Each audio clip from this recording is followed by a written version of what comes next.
So I think it's safe to say that Ryu has gotten some pretty unnecessary changes from Smash 4 to Ultimate, and in this video I'm just going to be covering all the noteworthy changes, meaning the changes that actually matter. So I'm not going to be covering reduced end lag on certain moves and whatnot. So let's get started.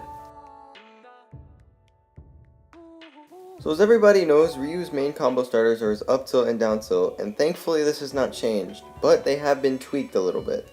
If your opponent is airborne and you hit them with an up tilt, they will be sent away from you, and his down tilt sends opponents more upwards. These changes make the moves less spammable. Also, one of the coolest techniques Ryu got in this game was down tilt cancelling, but this was removed for some reason in version 2.0.0. He received a new side tilt, which only activates when his opponent is right next to him, and the only use for this move is to cancel it into Shoryuken. And for the final minor change, Ryu is now able to cancel his second jab into Shoryuken. So now things start to get interesting. Many Smash 4 Ryu mains were devastated when they heard that Ryu's neutral air had been changed.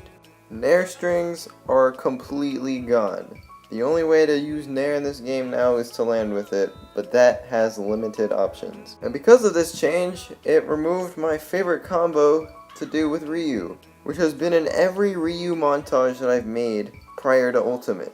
And if you want to know what I'm talking about, go to this montage and then skip towards the end, and then you will see it. So what exactly replaced the Nair strings? As you just saw, aerial canceling. This mechanic allows Ryu to cancel any of his aerials into any special move that he has. Now this mechanic is really sick, and it gives Ryu some amazing looking kill combos. But was it worth getting rid of his Nair combos? That's debatable. Ryu's Nair strings gave him a reliable way to combo at mid-percent, whereas aerial canceling combos only brings you to mid-percent until about 90% where you can actually start killing off of it. Nair strings could end your stock at 70, whereas aerial canceling can't do that. The earliest you'll get a kill is around 110%, depending on character weight. And another reason why taking this out doesn't make any sense is because of all the characters that actually had their Nairs buffed in this game. Ryu wasn't even the best character in Smash 4 either.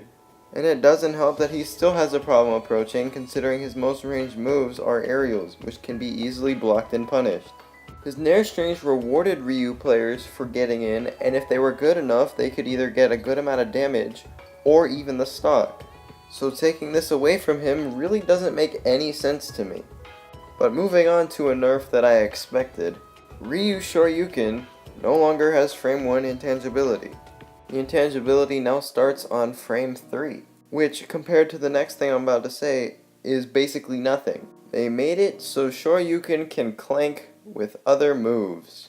You just ruined Ryu! When I found out that this was a thing, I felt so betrayed. Why would you make one of Ryu's signature moves clank with everything else? It's supposed to be an almighty uppercut that sends people to the hospital to get their jaw fixed. But then all of a sudden a character like Isabelle can just pull out a tiny red hammer and just say, no. Where's the logic in that? This is not at all the nerf that I thought Shoryuken would ever have. I thought they'd reduce the range or less damage or something, but come on. The ability to have it clank with everything? That's a bit harsh if you ask me. And finally, Ryu's auto turn mechanic. If you don't know what this mechanic is, basically in a 1v1 game, Ryu will always be facing his opponents. Now sure, this is pretty beneficial, but it also has two major flaws. This mechanic has made back airing for Ryu slightly harder. In order to do a back air, you need to reverse aerial rush, which if you're a skilled player or a veteran player, you probably already know how to do this, so this is not that big of a deal. Another flaw is that it doesn't work when you're shielding, so if somebody lands on your shield, but they cross you up, and you go to grab, you will grab in the direction that you are currently facing. You will not turn around. So if you want to grab, then you have to drop shield. Which can be annoying, but because of the new parrying mechanics, it might also come in handy. But if your opponent feels like grabbing, then there's nothing you can do about it. But regardless of the changes, Ryu is still a very solid character, and I recommend that you try him out before giving an excuse as to why he's bad. Now don't get me wrong, I do miss Smash 4 Ryu, and I even went back to the game just to pull off some of his old combos. but it is what it is. If there's anything in this video that I missed or you want to add something, make sure you leave a comment down below and like the video because it lets me know that you like these types of videos. And subscribe to my channel if you haven't already for some more Smash content coming soon. My next video will be about Ryu's kill setups. Thanks for watching everyone, and goodbye.